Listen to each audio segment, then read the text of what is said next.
اعوذ باللہ من الشیطان الرجیم بسم اللہ الرحمن الرحیم والمحصنات من النساء الا ما ملكت ایمانکم کتاب اللہ علیکم وأحل لكم ما وراء ذلكم أن تبتغوا بأموالكم محصنين غير مسافحين فما استمتعتم به منهن فآتوهن أجورهن فريضة ولا جناح عليكم فيما تراضيتم به من بعد الفريضة إن الله كان عليما حكيما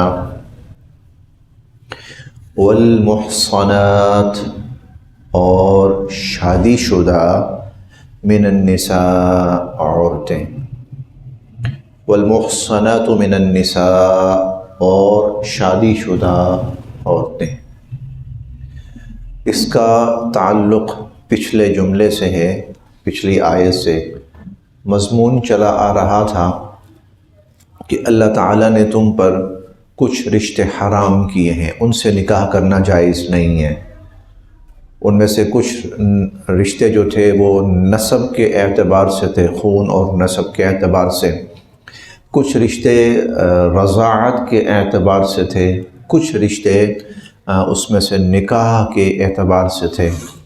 اسی طرح جو رشتے حرام ہیں جن سے نکاح نہیں ہو سکتا، والمحصنات من النساء، ان میں سے وہ عورتیں بھی ہیں جو شادی شدہ ہوں، یعنی اگر کوئی عورت کسی کے نکاح میں ہے تو اس سے نکاح نہیں ہو سکتا، وہ بھی حرام ہے۔ ہاں الا یہ کہ اس کا وہ نکاح ختم ہو جائے، وہ عدت گزار لے، اس کے بعد اس کے لیے جائز ہے وہ نکاح کر سکتی ہے، یا خاوند کا انتقال ہو جائے، وہ عدت گزار لے، اب وہ نکاح کی حالت میں نہیں رہی، اب تو نکاح ہو سکتا ہے۔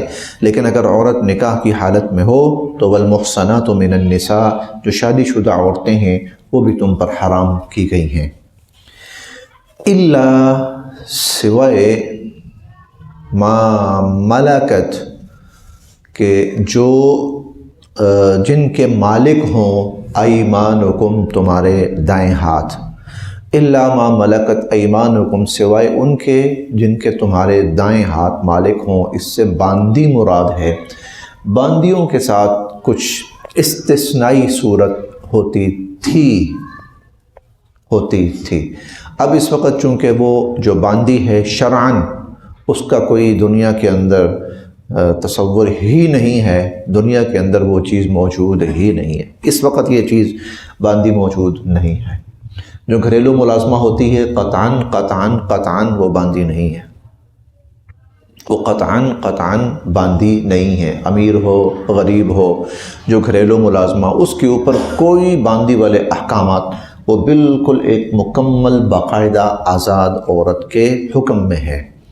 باندی کا تصور پہلے ہوتا تھا جب شرعاً جہاد ہوتا تھا، اسلامی ریاست قائم ہوتی تھی، اس جہاد کے نتیجے میں مسلمانوں کو فتح اور غلبہ ملتا تھا۔ اس فتح اور غلبہ کی صورت میں کچھ کفار کے مرد قید ہوتے تھے، عورتیں قید ہوتی تھیں، تو یہ جو مرد اور عورتیں قید ہوتے تھے ان کے بارے میں ریاست کو یہ اختیار ہوتا تھا، وہ چاہے تو ان کو آزاد کر دے، چھوڑ دے، اور چاہے تو ان کو قتل کر دے، قیدی ہیں، چاہے تو ان کو غلام اور باندی بنا لے۔ کیوں؟ اس لیے کہ کفار بھی یہی کرتے تھے کہ اگر مسلمان عورتیں لڑائی کی صورت میں ان کے ہاں قید ہو جاتی تو وہ ان کو غلام اور باندی بنا لیتے تھے۔ تو اسلام نے بیلنس رکھنے کے لیے کہ اگر تمہاری وہاں جائیں گی تو پھر ان کی بھی آئیں گی، اس لیے اسلام نے اس کو بیلنس رکھنے کے لیے۔ لیکن جب دنیا نے مجموعی طور پر اس پر اتفاق کر لیا کہ اب ہم ان کو اس طرح سے استعمال نہیں کریں گے تو اب اس کا تصور ختم ہو چکا ہے۔ ہاں کل کو پھر اس طرح کی شکل جہاد کی عملاً پیش آئے اور اس میں پھر غلام باندی کی کوئی صورت پیدا ہو جائے تو ممکن ہے، لیکن فی الحال نہیں۔ گھروں کے اندر یا دفتروں کے اندر کہیں پر بھی جو خواتین کام کرتی ہیں وہ مکمل آزاد حیثیت رکھتی ہیں، اس کے اندر غلامی والی باندی والی کوئی شکل نہیں ہے۔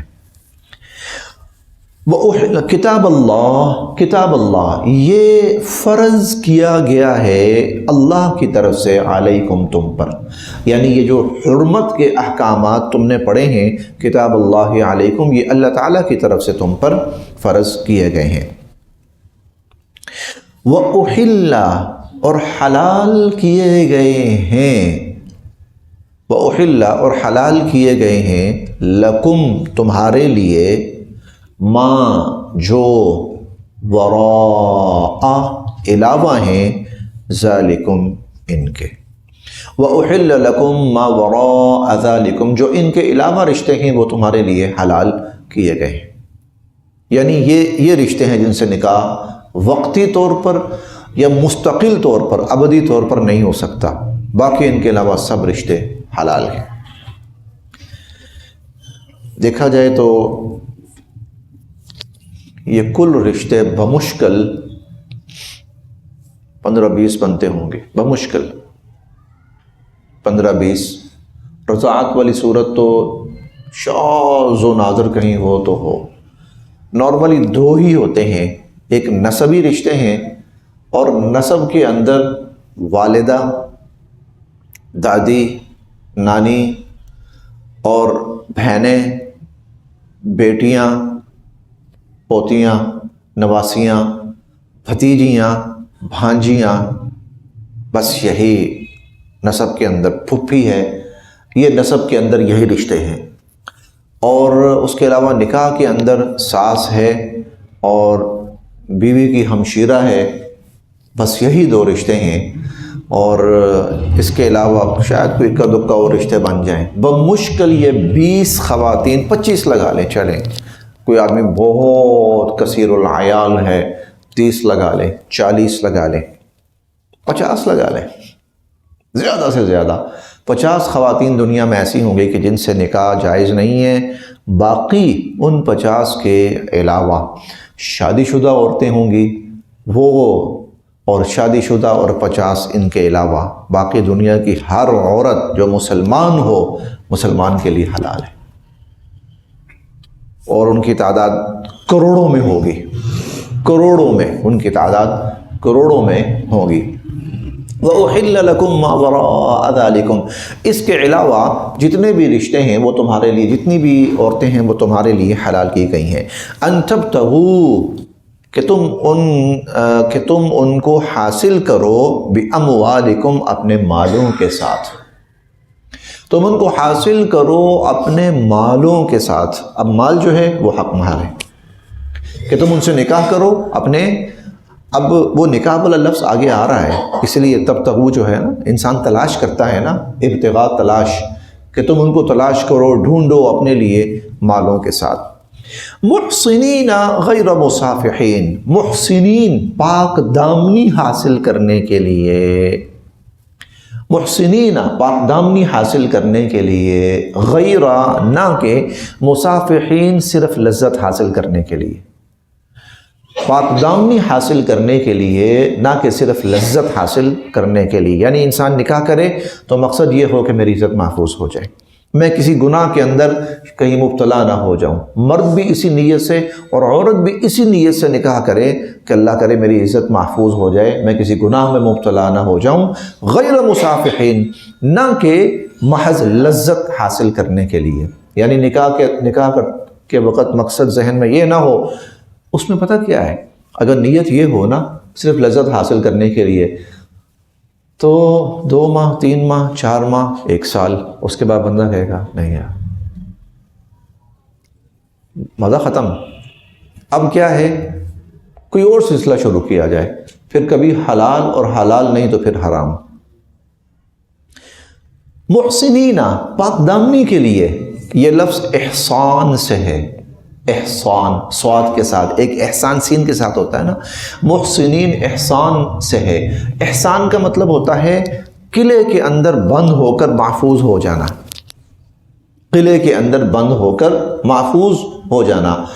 تو اس کا مطلب یہ ہوگا، ایک نا وہ دعا ہے، دعا کی کتاب ہے حصن حصین، وہ بھی سواد کے ساتھ اسی سے ہے۔ اس کا مطلب کیا ہے، ایسی دعائیں جو انسان کو محفوظ کر دیں، حصار میں لے لیں، انسان کی حفاظت کریں۔ احسان اسی طرح نکاح سے بھی، نکاح جو ہے اس کے لیے بھی احسان کا لفظ استعمال ہوا ہے، یعنی انسان نکاح کر کے اپنے آپ کو گناہ سے بچا لے۔ تو پاک دامنی کے لیے، محفوظ، اپنی عزت محفوظ کرنے کے لیے نکاح کرے، غیر مصافحین، نہ کہ محض لذت حاصل کرنے کے لیے۔ فما، پس جو، استمتعتم بہی، تم نے فائدہ اٹھایا، منہن، ان عورتوں سے، فما استمتعتم بہی منہن، پس ان عورتوں سے جو تم منتفع ہوئے، مستفید ہوئے، تم نے فائدہ اٹھایا ان سے، فآتوہن، پس دو ان کو، اجورہن، ان کے حق مہر، فریضہ، جو مقرر کیے گئے۔ فآتوہن اجورہن فریضہ، تو ان کے مقرر کردہ حق مہر ان کو دو۔ ولا جناح، اور نہیں ہے کوئی گناہ، علیکم، تم پر، ولا جناح علیکم، کوئی گناہ نہیں ہے تم پر، فیما، اس بارے میں، کہ تراضیتم بہی، کہ تم باہمی طور پر راضی ہو جاؤ، تم باہمی مشورے سے راضی ہو جاؤ، من بعد الفریضہ، مقرر کر لینے کے بعد بھی۔ ولا جناح علیکم فیما تراضیتم بہ من بعد الفریضہ، حق مہر مقرر کر لیا، مقرر ہو چکا ہے، مقرر کرنے کے بعد، مقرر ہو چکنے کے بعد باہمی طور پر اگر تم کسی بات پہ راضی ہو جاؤ، اس میں کوئی گناہ نہیں۔ طے ہوا تھا 10 لاکھ روپے حق مہر، 10 لاکھ روپیہ حق مہر طے ہوا تھا، نکاح ہو جاتا ہے، نکاح کے بعد خاوند کہتا ہے کہ میرے لیے مشکل ہے ذرا، تو اگر تم اس میں میرے لیے آسانی کر دو تو بڑی مہربانی ہوگی، ممکن ہوا تو بعد میں کسی وقت میں کر بھی دوں گا، لیکن اگر ممکن ہو تو میاں بیوی دونوں اس بات پر راضی ہو جاتے ہیں کہ چلے ٹھیک ہے، اس کو کم کر لیتے ہیں، 10 لاکھ طے ہوا تھا نا، آپ کے لیے 10 لاکھ مشکل ہے، 7 لاکھ کر لیتے ہیں، ٹھیک ہے، بیوی بھی راضی ہو گئی، خاوند بھی مطمئن ہو گیا، ٹھیک ہے۔ یا حق مہر طے ہوا تھا 15,000، نکاح کے بعد خاوند کہتا ہے بہت تھوڑا تھا، پتہ نہیں ہمارے بڑوں نے طے کر دیا، جو بھی تھا میں اس پر راضی نہیں ہوں، تو میں چاہتا ہوں کم سے کم کوئی 1.5 2 لاکھ 3 لاکھ کم از کم حق مہر ہو، حق مہر تو ہو نا، دونوں اس پر راضی ہو گئے، کوئی حرج نہیں۔ یہ نماز کی رکعات نہیں ہے جو طے شدہ ہیں، یہ نماز کی رکعات نہیں ہے جو طے شدہ ہیں، مقرر شدہ ہیں، نہیں، مقرر کرنے کے بعد بھی اگر دونوں، لیکن دیکھیں قرآن کہتا ہے فیما تراضیتم بہ، جس میں خاوند کی رضا بھی ہو اور بیوی کی رضا بھی ہو، دونوں اگر کسی چیز پر راضی ہو جاتے ہیں کوئی گناہ نہیں۔ ان، بے شک، اللہ کانا ہیں، علیماً، جاننے والے، حکیمہ، حکمت والے، ان اللہ کانا علیماً حکیمہ، بے شک اللہ تعالی جاننے والے ہیں، حکمت والے ہیں۔ ومن، اور جو، لم یستطع، نہ رکھتا ہو، منکم، تم میں سے، طولاً، قدرت، ومن لم یستطع منکم طولا، اور جو تم میں سے قدرت نہ رکھتا ہو، ان کے، ینکح، نکاح کرے، المحصنات، آزاد عورتوں سے، المؤمنات، ایمان والی، آزاد ایمان والی عورتوں سے نکاح کرنے کی قدرت نہ رکھتا ہو، تو مما، ان سے جو، ملکت ایمانکم، تمہاری باندیاں ہیں، فمما ملکت ایمانکم، تو جو باندیاں ہیں ان سے نکاح کر سکتا ہے، من فتیاتکم المؤمنات، فتیات، لیکن وہ باندیاں، المؤمنات، جو ایمان والی ہوں، صاحب ایمان باندی سے وہ نکاح کر سکتا ہے۔ واللہ، اور اللہ تعالی، اعلم، خوب جانتے ہیں، بِایمانکم، تمہارے ایمانوں کو، واللہ اعلم بِایمانکم، اور اللہ تعالیٰ تمہارے ایمانوں کو خوب جانتے ہیں۔ بعضکم، تم من بعض، ایک دوسرے میں سے ہو، تم میں سے ایک من بعض، دوسرے سے ہے، بعضکم من بعض، تم ایک دوسرے میں سے ہو۔ فَانْكِحُوا، پس نکاح کرو، ہن، ان سے، بِإِذْنِ، اجازت سے، اہلہن، ان کے مالکوں کے، آقاؤں کے۔ فَانْكِحُوهُنَّ بِإِذْنِ أَهْلِهِنَّ، پس ان سے تم نکاح کر سکتے ہو ان کے مالکوں، آقاؤں کی اجازت سے۔ اب یہاں اللہ تعالیٰ ایک اور صورت بیان فرما رہے ہیں، وہ یہ کہ نکاح کی صورت میں مرد پر ذمہ داریاں عائد ہوتی ہیں، اور ان میں سے ایک بڑی ذمہ داری وہ معاشی ذمہ داری ہوتی ہے۔ معاشی ذمہ داری ایک بڑی ذمہ داری ہے۔ حق مہر کا تعین ہے، حق مہر کے بعد پھر جو عورت کی ضروریات ہیں اس حوالے سے نان نفقہ سب کچھ۔ ایک آدمی دیکھتا ہے کہ میرے وسائل نہ ہونے کے برابر ہیں، میں اگر نکاح کرتا ہوں حق مہر بڑا مشکل ہے، خرچہ اٹھانا وہ تو ممکن ہی نہیں ہے، تو اللہ تعالیٰ نے اس کی دوسری شکل یہاں پر متبادل شکل اس کو عنایت کی ہے، بیان فرمائی ہے۔ وہ کیا کہ اگر آزاد عورت سے، ایمان والی آزاد عورت سے نکاح اگر کوئی شخص نہیں کر سکتا، وسائل نہیں ہیں، تو باندی سے نکاح کر لے۔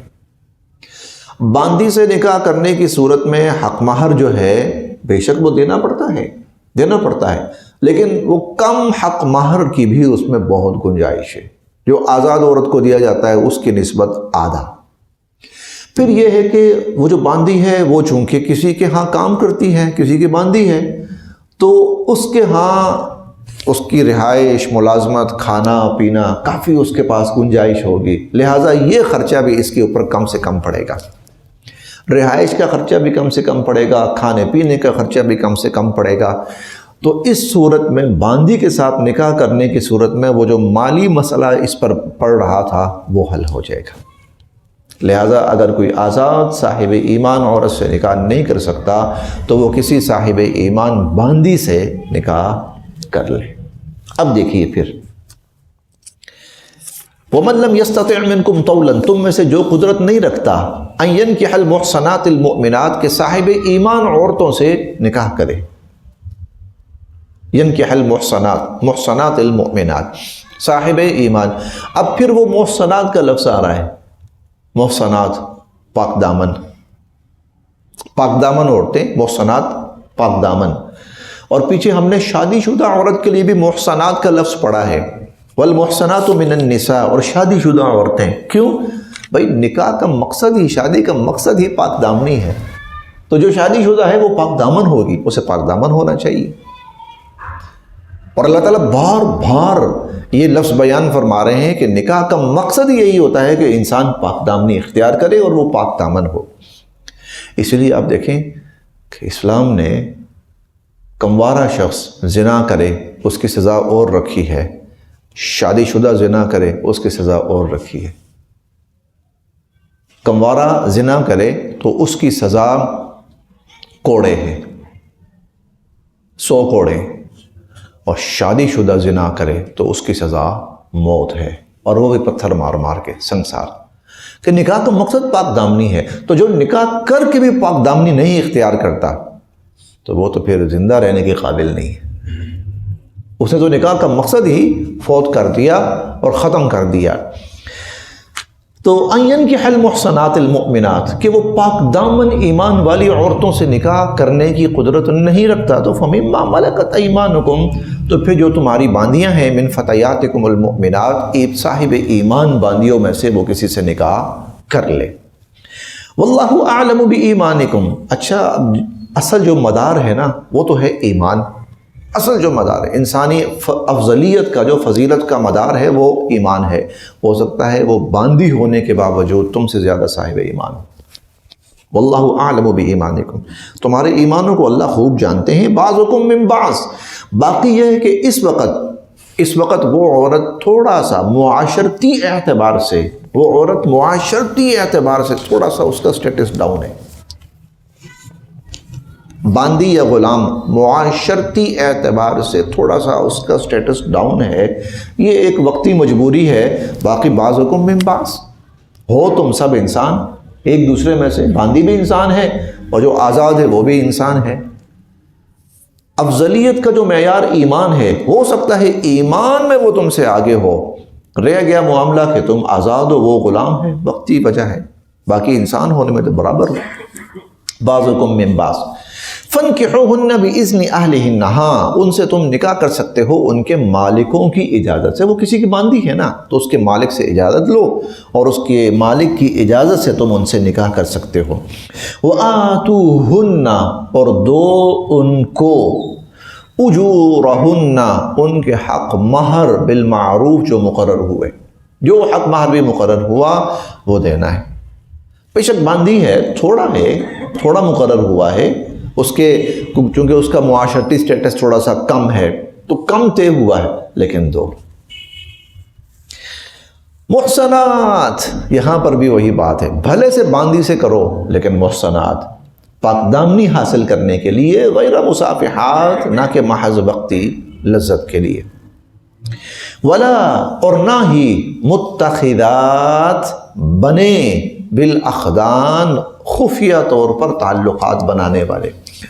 یہ جو عورتیں جن سے تم نکاح کر رہے ہو پاک دامن باندیاں ہی ہیں، لیکن انہیں بھی چاہیے کہ وہ پاک دامنی کے لیے نکاح کریں، نہ کہ وقتی لذت کے لیے نکاح کریں۔ ولا متخذات اخدان، اور انہیں خفیہ تعلقات نہیں بنانے چاہیے، نہ کہ وہ خفیہ تعلقات کے لیے اس قسم کا کوئی طرز عمل اختیار کریں۔ فَإِذَا أُحْصِنَّ، اب جب کہ وہ پاک دامنی حاصل کر چکی ہیں، کس صورت میں؟ نکاح کی صورت میں۔ اب جب کہ وہ نکاح کی صورت میں پاک دامنی حاصل کر چکی ہیں اور وہ نکاح شدہ، شادی شدہ ہو چکی ہیں، فَإِن، پس اگر، اتینا، وہ ارتکاب کریں، بفاحشہ، کسی بے حیائی کا، فَإِنْ أَتَيْنَ بِفَاحِشَةٍ، پس اگر وہ کسی بے حیائی کا ارتکاب کریں، فَعَلَيْهِنَّ، تو ان پر نصف آدھی ہوگی، نصف آدھی ہوگی، ما، جو، علی المحصنات، جو آزاد عورتوں پر ہوتی ہے، من العذاب، سزا۔ آزاد عورتوں پر جو سزا ہوتی ہے تو ان پر پھر اس سزا کا نصف ہوگا۔ آزاد کو اگر 100 کوڑے لگتے ہیں تو ان کو 50 کوڑے لگیں گے، ان کو 50 کوڑے اس کو لگیں گے۔ فَعَلَيْهِنَّ نِصْفُ مَا عَلَى الْمُحْصَنَاتِ مِنَ الْعَذَابِ، یا اگر بات حدود تک نہیں جاتی، وہ تو حد ہے نا 100 کوڑے، بسا اوقات حد سے سزا نیچے ہوتی ہے جس کو تعزیر کہتے ہیں، تو تعزیر بھی جو آزاد پہ ہوگی اس کے مقابلے میں نصف ہوگی۔ مثلا اگر 6 ماہ قید ہے تو یہ 3 ماہ قید ہوگی، کو 50,000 جرمانہ ہے، اس پر 25,000 ہوگا۔ دیکھیں یہ اسلام کا وہ بیلنس ہے کہ اگر اس عورت کو معاشرتی اعتبار سے سہولیات کم ملی ہیں تو جب سزا کا معاملہ آتا ہے تو اسلام کہتا ہے سزا بھی کم، سزا بھی کم، جبکہ دنیا کا معاملہ اس کے بالکل برعکس رہا ہے کہ دنیا نے کمزور کے اوپر عام شخص سے زیادہ بوجھ ڈالا ہے اور غلام کے اوپر آزاد کی نسبت زیادہ بوجھ ڈالا ہے۔ لیکن یہ اسلام ہے جو کہتا ہے اگر سہولیات کم ہیں، اس کو حق مہر آدھا ملے گا تو اس کو سزا بھی آدھی ملے گی۔ فَعَلَيْهِنَّ نِصْفُ مَا عَلَى الْمُحْصَنَاتِ مِنَ الْعَذَابِ، تو آزاد عورتوں کو جو سزا ملتی ہے ان کو اس کے مقابلے میں نصف آدھی ملے گی۔ ذَلِكَ، یہ، لمن، اس شخص کے لیے ہے، خشیہ، جو ڈرے، العنت، گناہ میں مبتلا ہونے سے، منکم، تم میں سے۔ ذَلِكَ لمن خشی العنت منکم، تم میں سے جو گناہ میں مبتلا ہونے سے ڈرے، یہ اس کے لیے ہے کہ باندی سے نکاح کر لے، باندی سے نکاح کر لے، یہ اس کے لیے ہے۔ وَأَن، اور یہ کہ تصبروا، تم صبر کر لو، خیر لکم، یہ تمہارے لیے زیادہ بہتر ہے۔ کیوں صبر کرنا کیوں بہتر ہے اور باندی سے نکاح کرنا اتنا زیادہ بہتر نہیں؟ کیوں؟ اس لیے کہ وہ آلریڈی کسی کے ماتحت ہے، وہ کسی کے ماتحت ہے، اس کو دن رات صبح و شام کسی وقت بھی جانا پڑ سکتا ہے۔ خامن کو کام کی ضرورت ہے، وہ کہتی مالک نے بلایا میں تو جا رہی ہوں، آقا کا فون آیا ہے، میں تو جا رہی ہوں۔ اچھا خاوند چاہتا ہے رات کو میرے گھر میں رہے، وہ کہتی ہے آقا کے گھر میں کام ہے، فنکشن ہے، پروگرام ہے، ضرورت ہے، ان کی والدہ بیمار ہے، مجھے تو وہاں رہنا پڑے گا۔ تو اب یہ بیچارہ ایک ٹینشن میں ضرور رہے گا، پریشانی میں ضرور رہے گا۔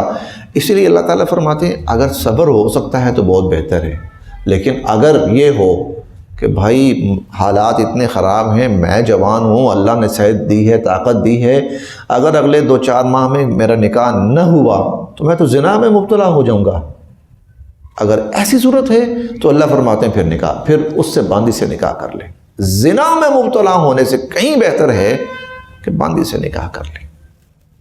وَأَن تَصْبِرُوا خَيْرٌ لَكُمْ، اور یہ کہ تم صبر کر لو یہ تمہارے لیے بہت بہتر ہے۔ وَاللَّهُ غَفُورٌ رَحِيمٌ، اور اللہ تعالیٰ بخشنے والے ہیں، رحم فرمانے والے ہیں۔ بس جی پھر دیکھتے ہیں بسم اللہ الرحمن الرحیم۔ والمحصنات من النساء الا ما ملکت ایمانکم، والمحصنات من النساء، اسی طرح جو شادی شدہ عورتیں ہیں ان سے بھی نکاح حرام ہے، الا ما ملکت ایمانکم، سوائے ان کے جو تمہاری باندیاں ہیں۔ کتاب اللہ علیکم، یہ اللہ کی طرف سے احکام ہیں جو تم پر فرض کیے گئے ہیں۔ کتاب اللہ کی طرف سے تم پر لکھے گئے ہیں، فرض کیے گئے ہیں، لازم کیے گئے ہیں۔ وَأُحِلَّ لَكُم مَّا وَرَاءَ ذَلِكُمْ، اور ان کے علاوہ جو رشتے ہیں وہ تمہارے لیے حلال ہیں، اور حلال کیے گئے ہیں تمہارے لیے اس کے علاوہ جو رشتے ہیں۔ أَن تَبْتَغُوا بِأَمْوَالِكُمْ، کہ تم ان کو حاصل کرو مالوں کے ذریعے، محسنین، اور پاک دامنی کے لیے، غیر مصافحین، نہ کہ محض لذت حاصل کرنے کے لیے۔ فَمَا اسْتَمْتَعْتُمْ بِهِ مِنْهُنَّ، پس تم جب ان سے استفادہ کر رہے ہو، تم جب ان عورتوں سے منتفع ہو رہے ہو، لطف اٹھا رہے ہو، ان سے فائدہ حاصل کر رہے ہو، فَآتُوهُنَّ أُجُورَهُنَّ فَرِيضَةً، تو جو حق مہر مقرر کیا گیا ہے نا وہ دو ان کو۔ وَلَا جُنَاحَ عَلَيْكُمْ، کوئی گناہ نہیں ہے تم پر، فِيمَا تَرَاضَيْتُمْ بِهِ مِن بَعْدِ الْفَرِيضَةِ، کہ مقرر کرنے کے بعد بھی باہمی رضامندی سے تم اس میں کمی بیشی کرو، کوئی گناہ نہیں۔ ان اللہ کان علیما حکیما، اللہ تعالیٰ سب جاننے والے ہیں، حکمت والے ہیں۔ ومن لم یستطع منکم طولا، اور تم میں سے جو قدرت نہ رکھتا ہو، ان ینکح المحصنات المؤمنات، کہ وہ صاحب ایمان آزاد عورتوں سے نکاح کرے، صاحب ایمان آزاد عورتوں سے نکاح کرنے کی تم میں سے جو قدرت نہ رکھتا ہو، فمما ملکت ایمانکم من فتیاتکم المؤمنات، تو پھر وہ مومنہ باندیوں سے وہ نکاح کر سکتا ہے۔ واللہ اعلم بایمانکم، اللہ تمہارے ایمانوں کو خوب جانتے ہیں، بعضکم من بعض، تم آپس میں ایک دوسرے میں سے ہو، یعنی سب انسان ہو۔ فَانْكِحُوهُنَّ بِإِذْنِ أَهْلِهِنَّ، ان کے مالکوں کی اجازت سے ان سے نکاح کرو۔